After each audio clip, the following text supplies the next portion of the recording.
Esto es Mesa de Barrio, un ping-pong de ideas, comentarios y análisis de los acontecimientos más importantes afectando a nuestra comunidad en los Estados Unidos y América Latina. Mesa de Barrio es una producción de ABC Latino Media Network, conectando e informando a la comunidad latina, porque los latinos ya no somos minoría. Síguenos en las redes sociales como ABC Latino. Escríbenos a info@abclatino.net y visita nuestra página de internet www.abclatino.net.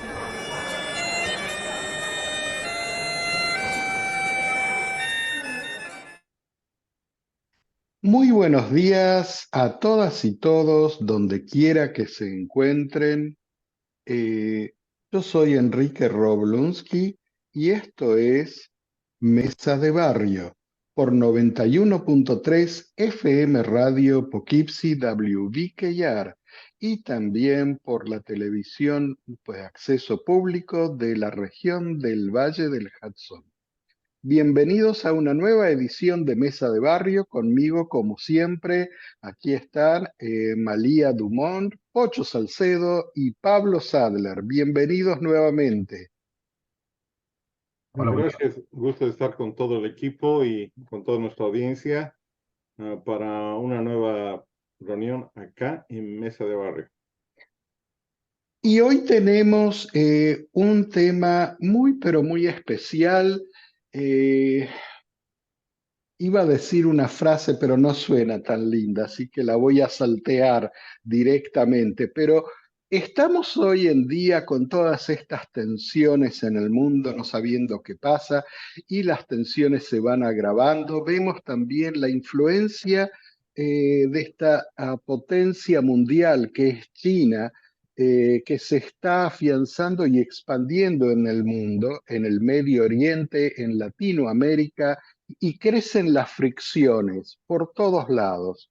Hoy vamos a estar hablando de China, pero tenemos una sorpresa para todos ustedes porque vamos a estar hablando con alguien que ha viajado y viaja seguidamente, continuamente a China y acaba de regresar de Hong Kong y nos va a contar directamente a ver qué es lo que está ocurriendo. También hemos escuchado hace un año y algo también esas tensiones que había en Hong Kong, esas protestas contra China.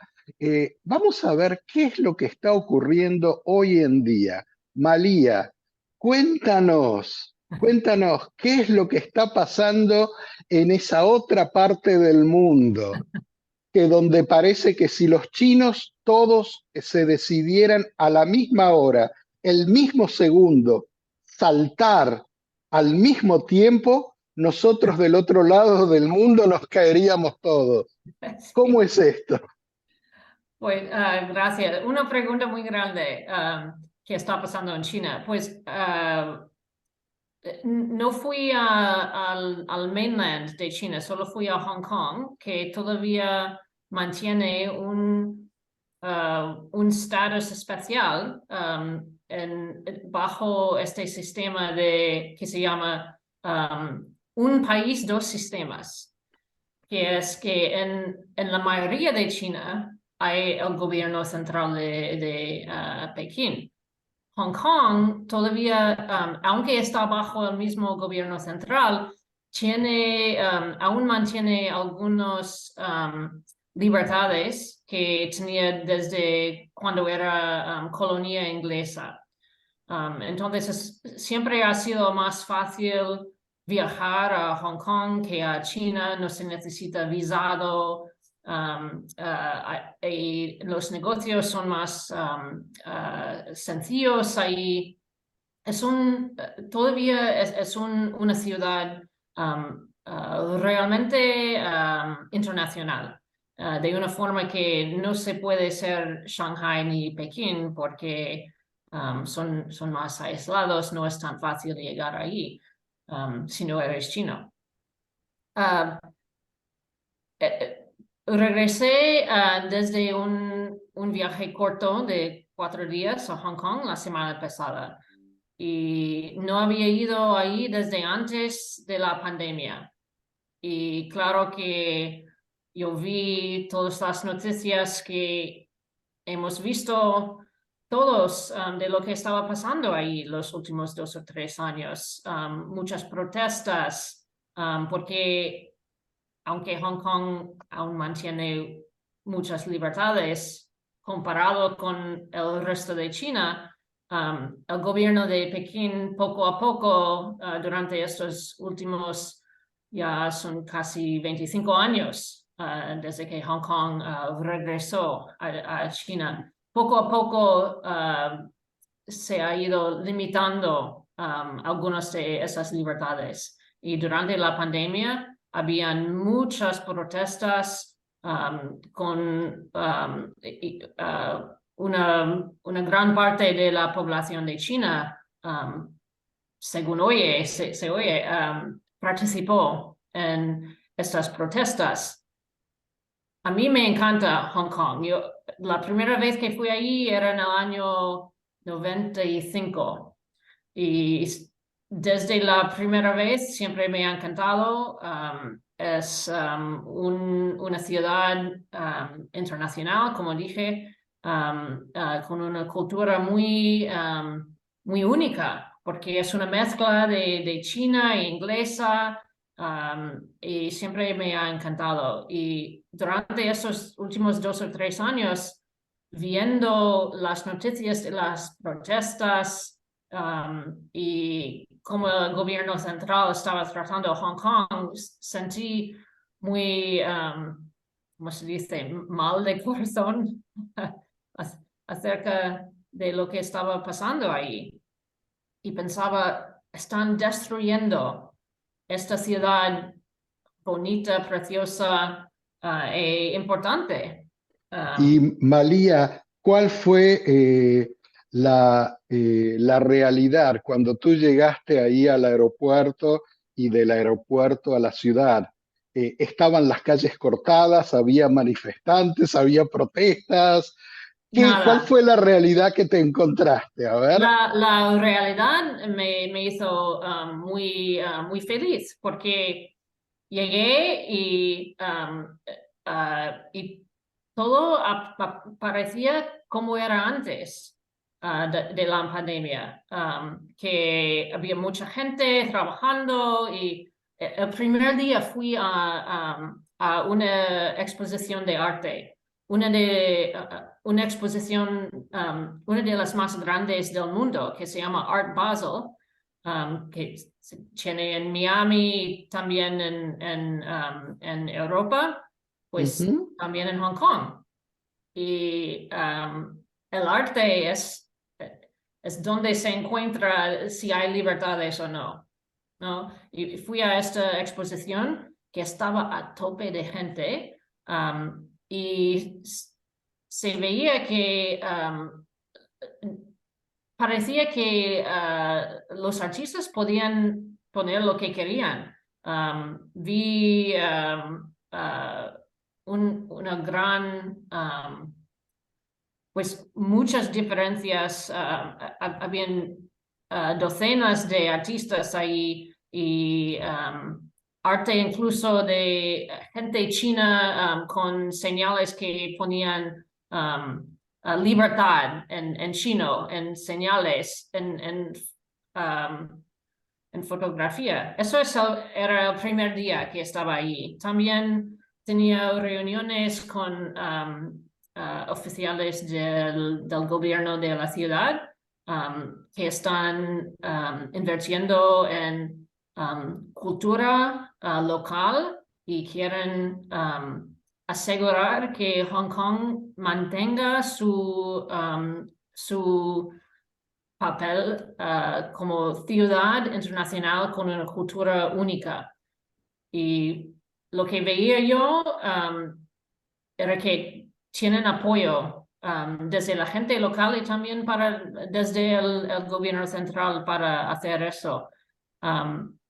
Entonces, no veía las diferencias que pensaba que iba a haber. No veía que habían calles cortadas. No veía nada de destrucción de lo que es el alma de Hong Kong. Yeah. Pocho, Pablo, salten así, no digo de entusiasmo, pero participen de la conversación aquí. Yo tengo una pregunta. En Argentina, en Buenos Aires, por ejemplo, si uno quiere saber cuál es el ritmo o el pulso de la calle, uno toma un taxi y comienza a hablar con el taxista. Y el taxista le va a dar cuál es el pulso de la calle, ¿verdad?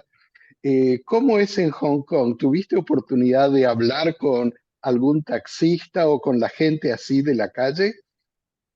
No fui mucho por la calle, así que tenía muchas reuniones, pero incluso con unos amigos que viven allí y que habían regresado, que son amigos americanos que han vivido en Hong Kong durante décadas. Y durante la pandemia se fueron y han regresado hace no mucho. Y lo que me dijeron ellos es que Hong Kong está bien y se puede hacer trabajo allí y la gente es más o menos feliz ahora.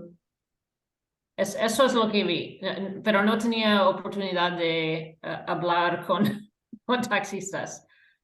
El taxi está siendo el mejor barómetro de una ciudad en el país que uno va.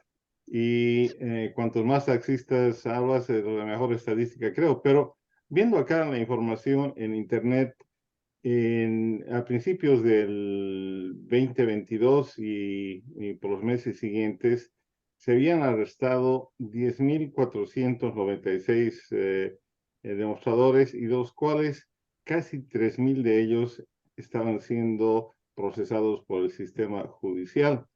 Uno de los grandes desafíos que tenía Hong Kong era cuán independiente iba a ser este sistema judicial y cuál iba a ser la independencia de la autoridad máxima de Hong Kong, y cuál iba a ser el grado de influencia en la manera que funciona Hong Kong, que naturalmente posiblemente no estamos viendo protestas en las calles, pero yo pienso que la manera de abordar de China continental tampoco, o más bien ha tenido mucha influencia y va creciendo a medida que corre el tiempo. Antes era inaudito pensar que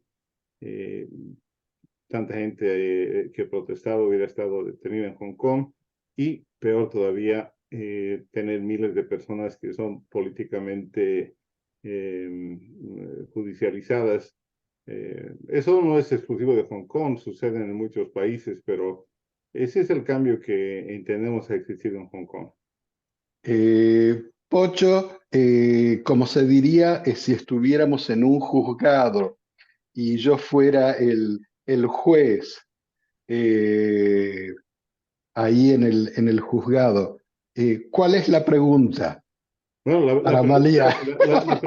la pregunta directa es que creo que aunque no estamos en las protestas de millones de personas el 2019, que China está ejerciendo una presencia territorial mucho más grande en Hong Kong de lo que lo hacía en el tiempo pasado. No sé si están de acuerdo con ustedes, tal vez no lo vemos en las calles ahora, pero el sistema está siendo más a mi criterio. Me parece la pregunta es si el sistema está cambiando en Hong Kong o no está cambiando. Nada más. Sí, pues sí que está cambiando. Y no quiero dar la impresión de que Hong Kong es exactamente lo mismo que hace 25 años. Lo que pensaba encontrar ahí era una ciudad vacía y derrotada. Y la sorpresa, la buena sorpresa de no encontrarla así, me hizo feliz, pero eso no es decir que no hay problemas, digamos, desde el punto de vista de democracia, porque el gobierno central ha impuesto leyes nuevas acerca de seguridad nacional, que pone límites en lo que puede decir la gente, pero creo que la gente china y también de Hong Kong sabe cómo andar, andar al lado de esa ley.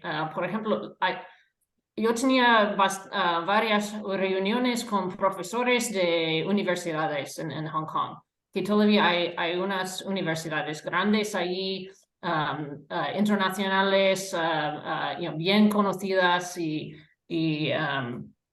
buenas universidades. Y ellos están quedando en Hong Kong porque todavía pueden hacer su trabajo en las salas de clase, ¿cómo se dice? Rechercha, que tienen libertad para hacer eso. Lo que tienen que evitar es hacer algo público que está directamente en contra de algo que dice el gobierno central. Pero no sé cómo decirlo de una manera más sencilla. Saben cómo estar. Cómo vivir dentro del sistema sin que los molesten. Yes. Sí. Exacto. Y a propósito, ¿qué es lo que no ha cambiado en 25 años? Los Estados Unidos no son los mismos hoy en día que 25 años atrás. No. Así que, Pablito. No, a mí lo que... Nunca estuve en China, ni en Hong Kong, estuve en Taiwán nada más. Creo que es parte de China, pero ese es otro día de conversación. A mí lo que me sorprende es que después que las Naciones Unidas hayan dicho durante tanto tiempo lo que es el principio de contiguidad territorial, lo que es el principio de no autodeterminación, porque eso es lo que se respeta, digamos, yo siendo argentino, creo que las Malvinas pertenecen a la Argentina, por ejemplo, no importa lo que diga la gente que vive ahí, porque esa es la teoría colonial. La teoría colonial es que tenemos que respetar lo que dice la gente en el lugar de la colonia. Digamos, ¿por qué todavía hoy en el año 2023 seguimos pensando que tenemos que hay que respetar una estructura colonial que rompe con toda la historia milenaria cultural china y que es una parte, indiscutiblemente desde el punto de vista territorial, creo que no hay mucho para discutir si es parte de China o no, que vamos al lenguaje, tampoco hay demasiado para discutir, si vamos a la cultura, hay un poco de influencia inglesa, pero comparado con los miles de años de distintas dinastías chinas, es poco que ver.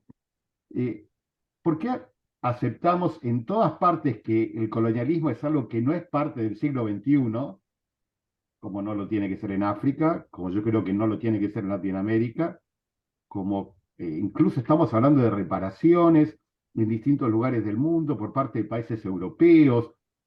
¿Por qué esta permanente insistencia a que China tiene que ser distinto y no tiene derecho a su territorio porque fue colonizado por los ingleses?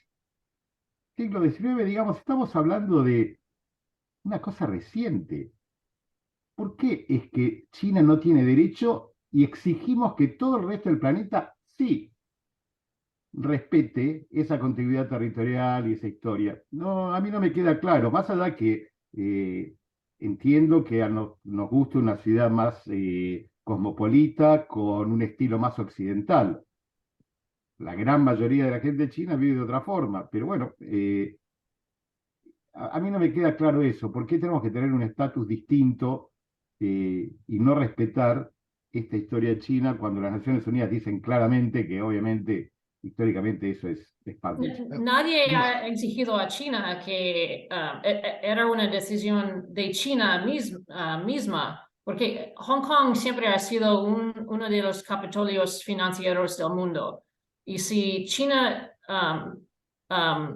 recibió a Hong Kong y imponía todo, primero tengo que decir que Hong Kong es sin argumento parte de China. Eso no es en discusión. Pero la razón por qué las reglas son distintas ahí es porque si China imponía las leyes exactamente iguales que tiene en otras partes del país, el papel de Hong Kong como capitolio financiero no podía continuar así. Y ahora no es tanto así como antes, pero en los años al final del siglo pasado, cuando Hong Kong regresó a China, una gran parte, más de casi mitad, creo, de los ingresos de los invertimentos, Inversiones. inversiones en China vinieron a través de Hong Kong. Era como una puerta. Y China en esa época necesitaba esa puerta. Por supuesto, pero ya no es el caso y de hecho digamos que lo lógico sería que Hong Kong sea una parte de China exactamente igual, que no tendría por qué tener, si no fuera por la presión occidental, digamos, no tendría por qué tener un estatus distinto hoy en día. Ese es el tema, que hay toda una cuestión y yo creo que lo de Taiwán es una cosa, aunque es distinta, no es tan distinta. Digamos, son resabios de épocas que ya evidentemente no tendrían que ser. Digo, porque se conecta un poquito con esto de la propaganda que hay y de todos los que consumimos y que, digamos, había un motivo por el que vos esperabas encontrar una ciudad medio devastada, ¿no? Porque cada vez que leemos que las cosas en China son terribles. Y bueno, no sé, creo que es una cuestión de respetar un poquito a cada lugar, a la independencia de cada lugar. Malía, a mí me interesa un poco más que nos cuentes, o personalmente me interesa mucho tu visión ahí de estando ahí en Hong Kong. Tú mencionaste a los profesores de universidades y si los taxistas nos dicen cómo está la calle, los profesores de universidades son siempre un buen barómetro de lo que es la libertad de expresión en todas partes del mundo, ¿verdad? Así que es bueno lo que contaste, me parece, que están ahí, pueden dar sus clases, pueden hacer sus estudios y manifestar lo que piensan. Culturalmente, la gente en Hong Kong se sienten diferentes del resto de China o culturalmente reconocen esa tradición milenaria de China con toda su riqueza histórica. ¿Cómo se maneja eso? El patrimonio cultural, ¿cómo se siente el habitante de Hong Kong? Pues desde el punto de vista de la gente, no hay una cultura china, hay una cultura cantonesa, que es esa parte de China, y desde por siglos siempre ha sido más abierto al mundo porque tienen puertos muy grandes. Hong Kong es un puerto muy importante, muy distinto. Y entonces Hong Kong siempre ha sido, antes de que vinieran los ingleses, ya era una ciudad más abierta al mundo, muy internacional. Y por eso muchos de los chinos en los Estados Unidos vinieron desde esa parte de China. Ahora mismo no es tanto como eso, pero antes muchos de los inmigrantes de China vinieron de esa parte de China que ya tenía esa tradición de estar un poco más en conversación con el mundo, digamos. Entonces, creo que la gente de Hong Kong creen que son distintos.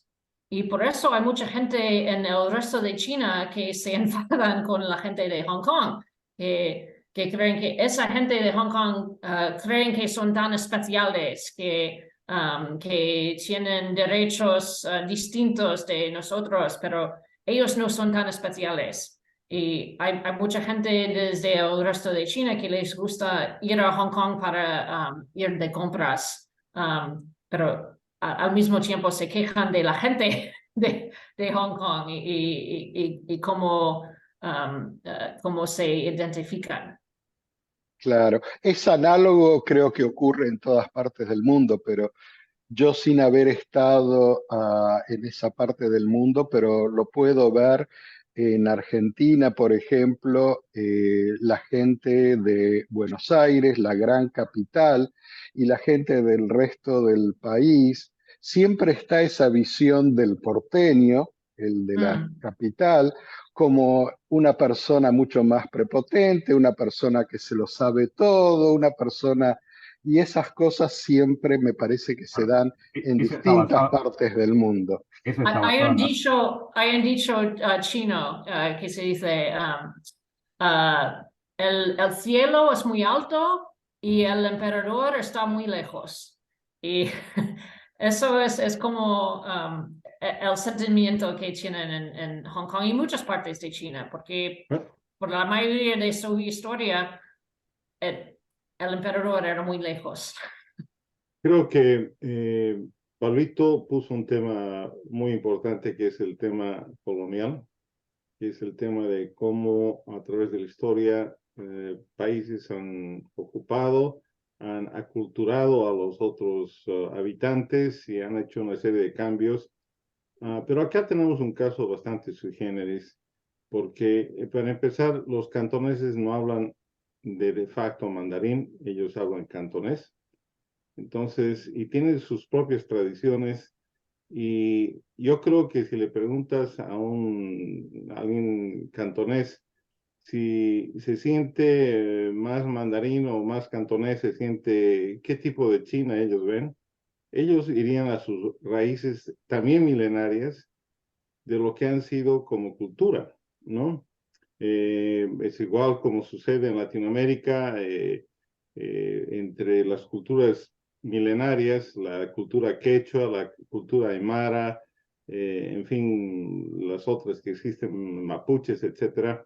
Existe, digamos, ese concepto que estamos hablando colonial, no solamente inventado en los 1700 o en Europa, pero esa cultura colonial existe a lo largo de civilizaciones y a lo largo de los años nada más, pero me parece remarcable China, tarde o temprano pienso yo, mainland, eh, va a seguir ejerciendo su poder porque puede hacerlo, pero también los hongkoneses son una combinación bastante rara. Yo estuve algunas veces en Hong Kong y ves una China diferente o ves, por decir, chinos diferentes con otra perspectiva del mundo. No digo ni mejor ni peor, pero es diferente definitivamente. Mm. Malía, hablando de perspectivas, ¿cuál es la visión de las personas con las que tú estuviste interactuando, profesores, amigos, sobre estas tensiones con Taiwán?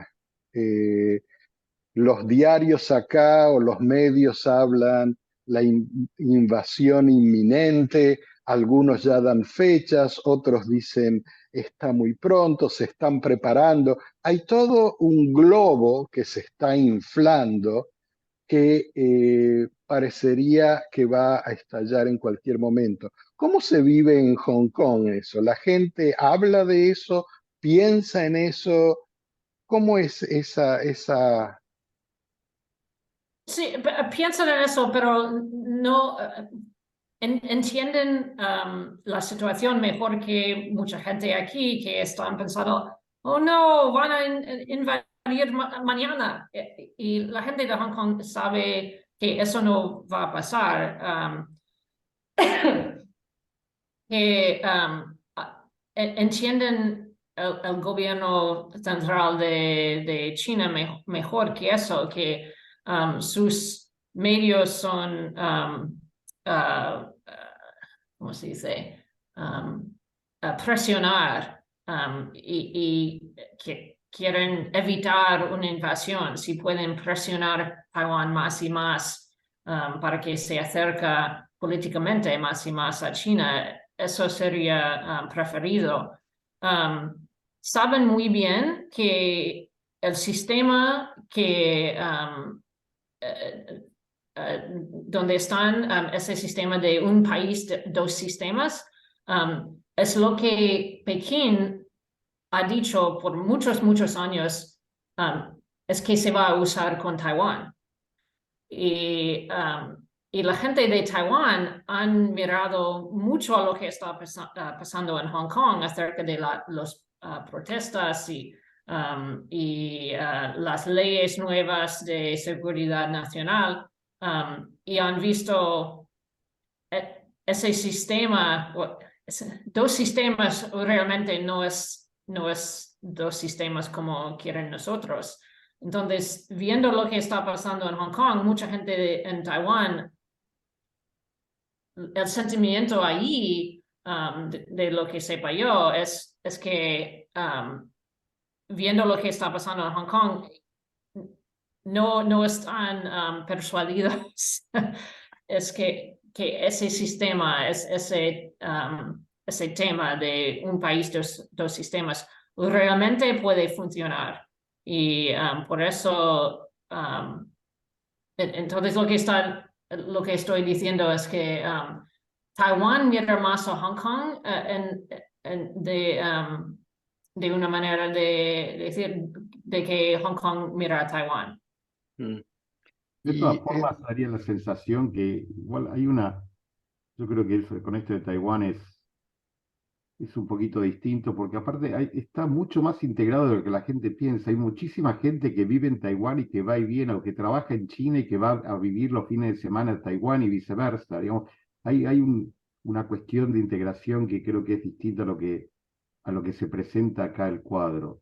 Creo que son situaciones mucho más complejas y que lo reducimos a una cosa mucho más dualista que no estoy seguro que responda a la realidad. Pero quería preguntarte, María, también mis bias de public health, si tuviste oportunidad de hablar con gente con la cuestión del COVID, ¿cuáles son las conclusiones? ¿Qué es lo que ellos... ¿cuáles son las conclusiones de cómo se manejaron las cosas y de cómo están en este momento? Porque durante mucho tiempo vimos un montón de información que después de mantener a toda la gente en las casas, ahora es un desastre total, y Hong Kong, sobre todo en un momento con muchos casos y muchas muertes. Si tuviste oportunidad, ¿cuál es la impresión que tiene la gente? De vista que no había una pandemia. Yo no necesitaba tener una prueba de COVID antes de subir al avión. No me preguntaron por eso cuando llegué allí. Había gente llevando mascarilla, pero no tanto como pensaba que iba a haber. Había mucha gente, incluso yo fui al teatro y pensaba todo el mundo va a estar de mascarilla. No, era como aquí, que hay, con un poco más gente que individualmente elige poner mascarilla, pero no mucho. Incluso yo fui por el subway varias veces. En el subway, algunas personas llevando mascarilla, pero no muchas. Es una cultura que usaba mascarilla antes también de Sí. COVID. Así que pero digo, ¿tuviste oportunidad en algún momento de hablar con la gente con lo que pasó en estos últimos 3 años con referencia al COVID? Es un tema que no salió, que no... COVID no era algo que no hablábamos de COVID, hablábamos más de qué es el futuro de Hong Kong. Porque yo llegando ahí no pensaba lo que iba a encontrar ahí, si Hong Kong tiene futuro o no. Pero lo que encontré es una gente entusiasmada, optimista. Los profesores en las universidades, donde en la mayoría de las universidades, todas las clases todavía están en inglés. Y yo hablo chino mejor que muchos de esos profesores. Intenté hablar con ellos en mandarino y hay mucha gente ahí que no pueden hablarlo. Una pregunta, cuando decís optimista, ¿te referís optimista al estatus de Hong Kong o optimista en general a lo que están viendo de lo que está pasando alrededor de ellos? Más allá de Hong Kong.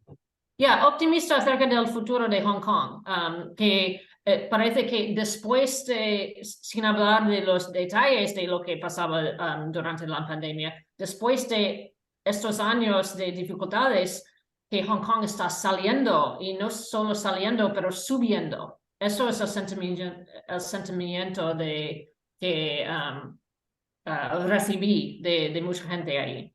Interesante el contraste, ¿no? Entre, digamos, No lo esperaba. No, y el contraste con un sentimiento creo que hay acá, tanto en Estados Unidos como en Europa, una sensación de pesadez que hay y de pesimismo.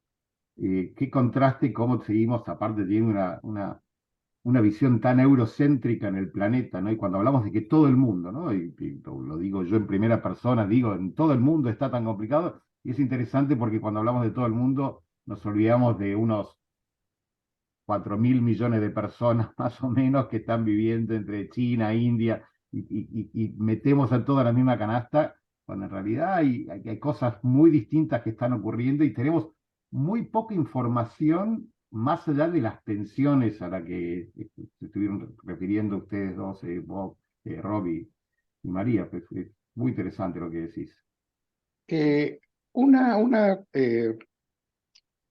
Una pregunta para todo el panel, porque no sé si tú, María, has conversado de esto con alguien ahí en Hong Kong o si se conversa de esto, pero en las noticias hemos visto en los últimos tiempos unos movimientos de China geopolíticos en el mundo que pueden cambiar mucho la relación geopolítica y económica en el mundo.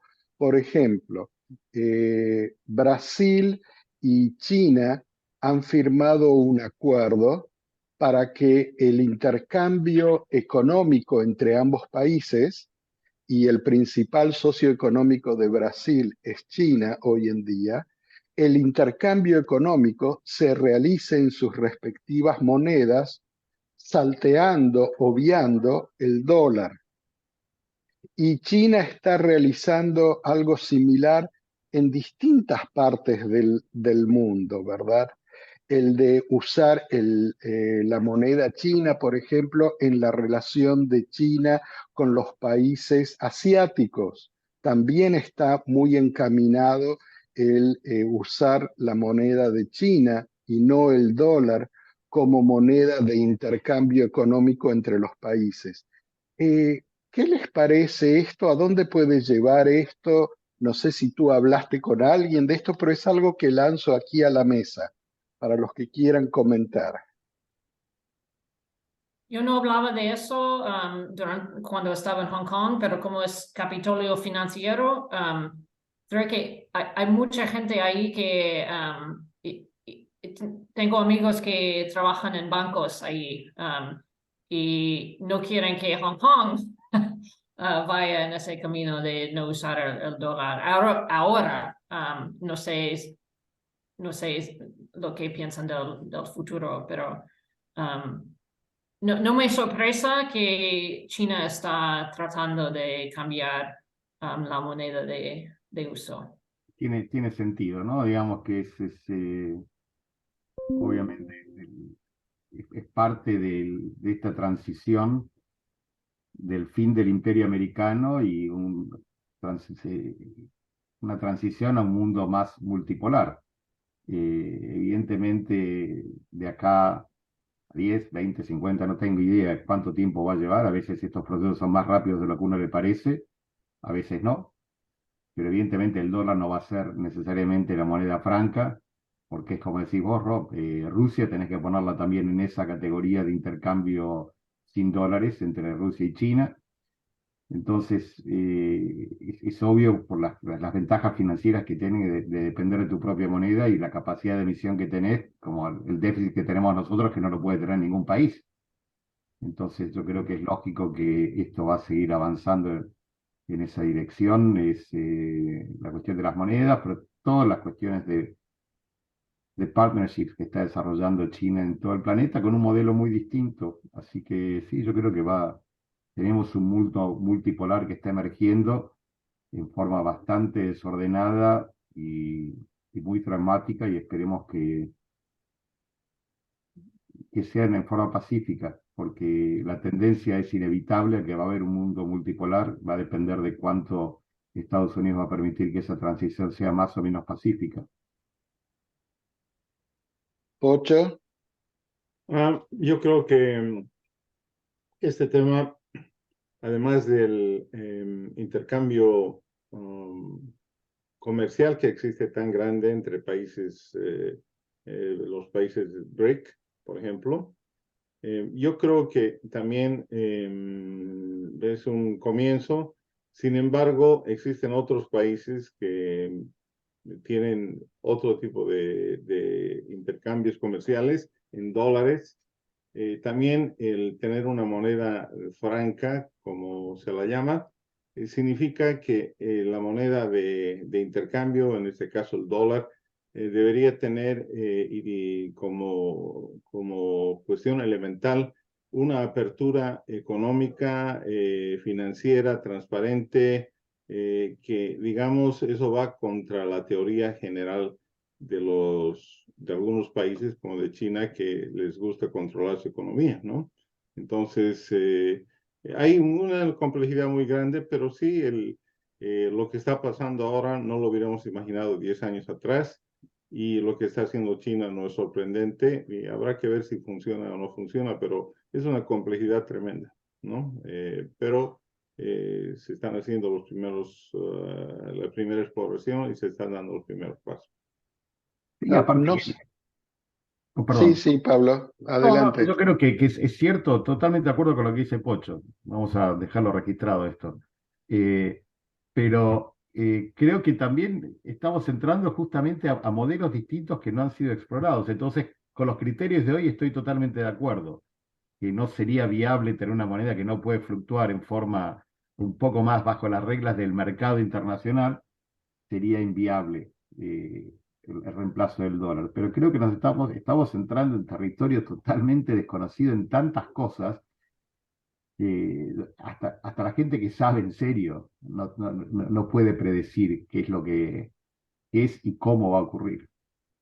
Claro, tienes razón en eso que es un territorio desconocido porque también el tener distintas monedas fuertes en el mundo puede llevar a una confusión muy grande para muchos otros países, es decir, los países periféricos a los países que tienen monedas fuertes. Lo que siempre ha ocurrido con el dólar, mi opinión, es que el dólar como moneda franca, siempre que se ha usado, eh, el resto de los países depende de lo que el país, Estados Unidos, el Federal Reserve, ¿verdad? Decida. Es decir, cuando deciden subir los intereses o bajar los intereses para mejorar la economía dentro de los Estados Unidos, eso repercute inmediatamente en los países periféricos que utilizan esa moneda para el comercio y los afecta totalmente, para bien o para mal. Algunas veces es para bien, otras veces es para mal, pero no hay independencia. No es que es una moneda que sea independiente y que afecte por igual a todo el mundo. Eso nunca lo hemos tenido. La única moneda que es independiente y que no afecta en forma generalizada a todo el mundo sería cuando la gente utiliza el barter, el exchange. Yo intercambio contigo, yo tengo huevos y tú me vas a prestar tus servicios médicos. Y eso es entre las personas, ¿verdad? Pero como moneda en el mundo nunca hemos tenido algo que no haya influenciado a todos desde un poder central.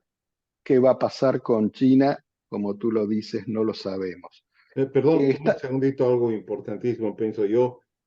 China, lo que es ahora China, el crecimiento tan tremendo y el impulso que tiene es prácticamente imparable, porque tiene que haber acomodos. Recuerdo la primera vez que estuve en China, a mediados de los 1980, llegué a Shanghai, que Shanghai es una de las ciudades más poderosas del mundo ahora, pero en esa época llegar a Shanghai era un kiosquito al que te recibían el pasaporte, cambiaban el letrero del kiosco, era donde intercambiabas el dinero, cambiaban el letrerito y era donde tomabas el taxi, ¿no? Eso era China en 1984-85. Y digamos, donde está ahora es inconcebible y donde posiblemente va a estar en el futuro es innegable. Malía, una pregunta para ti nuevamente, y estamos en los últimos 10 minutos aquí de esta mesa de barrio. La gente en Hong Kong, cuando tú hablabas con ellos, y un poco hablaste de esto antes, pero ¿cómo se viven los otros problemas del mundo? Olvidémonos de los problemas chinos con Taiwán, esos problemas, dejémoslos de lado, pero ¿cómo se viven los problemas del planeta? El calentamiento global, los distintos retos que como civilización estamos enfrentando hoy en día. ¿Hay cierta conciencia del ciudadano común sobre lo que ocurre con el planeta ahora que estamos aquí en abril, el mes del planeta, aunque todos los meses son de nuestra madre tierra, ¿verdad? Pero ¿hay algo sobre eso? ¿Cómo se vive? Sí, claro, porque ha sido una ciudad internacional por siglos. Creo que la gente de Hong Kong siempre han tenido una conciencia de cosas globales, más de muchas otras personas en China. Y acerca de los problemas del clima, tienen, pues es una ciudad de un puerto y cuando sube el agua tendrán muchos problemas ahí, porque todavía el puerto es muy ocupado, es uno de los más grandes del mundo. Y entonces por razones de vida están en el sur de China y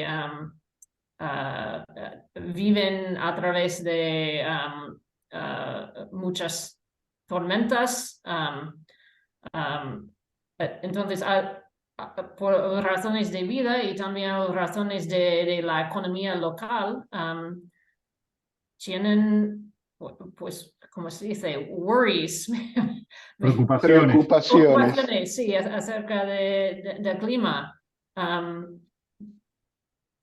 Pero no pueden hacer como una ciudad pequeña, creo que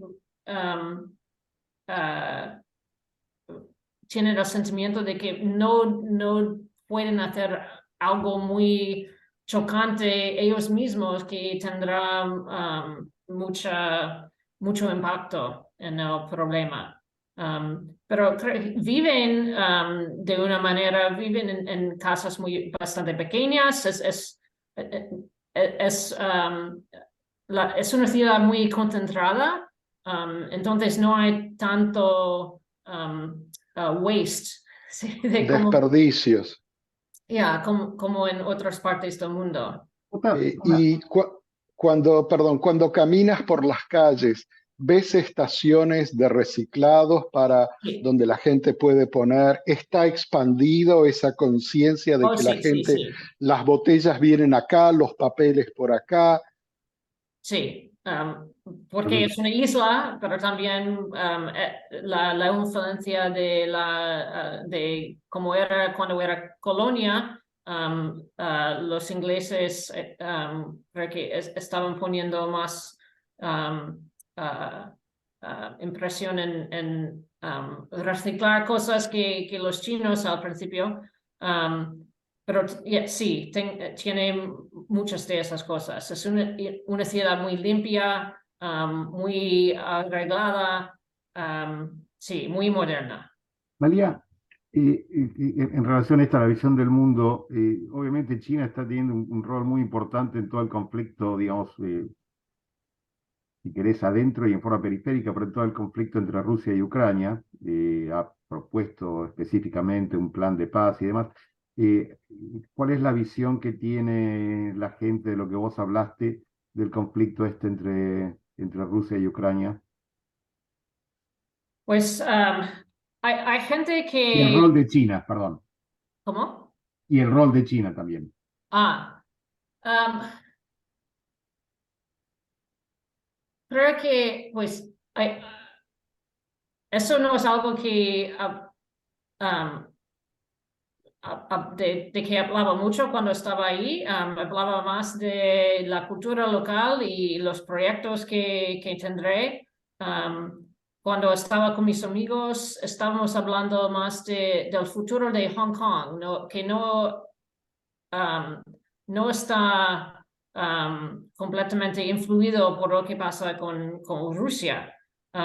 Hay gente que se han ido de Hong Kong durante estos últimos años a causa de la pandemia, a causa de las tensiones globales entre China y Estados Unidos. Y Singapur es un sitio donde, a donde mucha gente ha huido de Hong Kong. Pero no es una ciudad vacía de ninguna manera. Y la gente que se queda ahí, los problemas con Ucrania es otra cosa muy lejos. Bueno, es interesante que no sea un tema de conversación, yo creo que ya de por sí es un statement, ¿no? Digamos que obviamente acá es un tema de conversación inevitable en todas partes y nosotros en teoría estamos tan removidos de ese problema como ellos. Es interesante, digo, dos potencias tan directamente, supuestamente, eh, influenciadas por Involucradas. exacto, que no están involucradas, supuestamente no están involucradas directamente, las distintas realidades de cómo se vive y de cuál es la participación de cada uno. Interesante. Creo que están concentrando en lo que pueden influir ellos. Y lo que pueden influir es lo que hacen ahí dentro de Hong Kong. Y hay, como dije, hay mucho entusiasmo y optimismo ahora acerca del futuro cercano de Hong Kong. Me Ese entusiasmo, alegra escuchar que hay un lugar donde hay entusiasmo y optimismo porque realmente lo necesitamos. sí, María, ese entusiasmo y optimismo es a través de de las edades, está en los jóvenes, tanto como en los adultos y los mayores. No hablaba con muchos jóvenes, pero lo que vi, por ejemplo, fui a una actuación, un concierto de a cappella, concierto internacional de grupos de a cappella, incluso algunos de los Estados Unidos que se viajaron allí para participar. Y estaba completamente sold out. Y la audiencia era jóvenes y otra vez, mucho entusiasmo para participar en el concierto, que no era uno de esos conciertos donde solo se escucha. Había participación de la audiencia y lo que sentí yo estar ahí era una audiencia viva y entusiasmada. Eso. Y los profesores con quien hablaba me dijeron que sus salas de clase están llenas. Incluso hay más interés ahora entre la gente china en el mainland ir a Hong Kong para estudiar porque es menos lejos de Estados Unidos, Australia, Inglaterra, que antes todavía son muy populares, pero Hong Kong está subiendo como sitio donde la gente del mainland pueden estudiar, la gente joven. Pocho. Muy brevemente, Malia, tú eres especialista en educación. Una de las cosas a nivel superior de educación que siempre me ha interesado en Hong Kong es esa semana de exámenes que existe o ese periodo de exámenes donde madres, hijos, todo el mundo para entrar a las universidades y a qué universidad vas a poder entrar. Es un momento de altísima tensión en Hong Kong. Cuéntanos un poquito de eso porque me parece muestra la intensidad de superación en la gente de Hong Kong.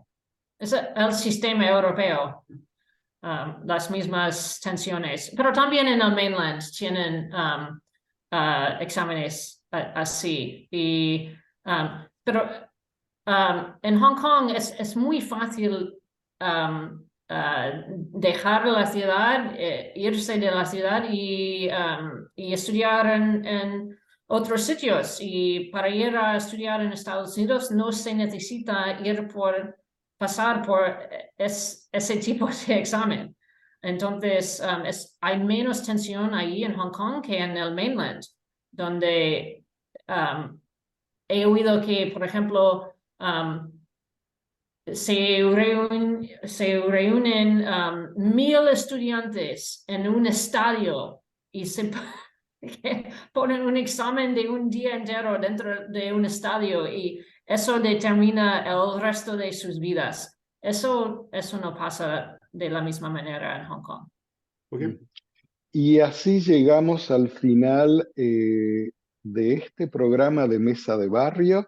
Gracias, Malia, por esos insights así en primera persona, que no siempre los podemos tener de una cultura tan distante y a veces tan distinta de la nuestra, ¿verdad?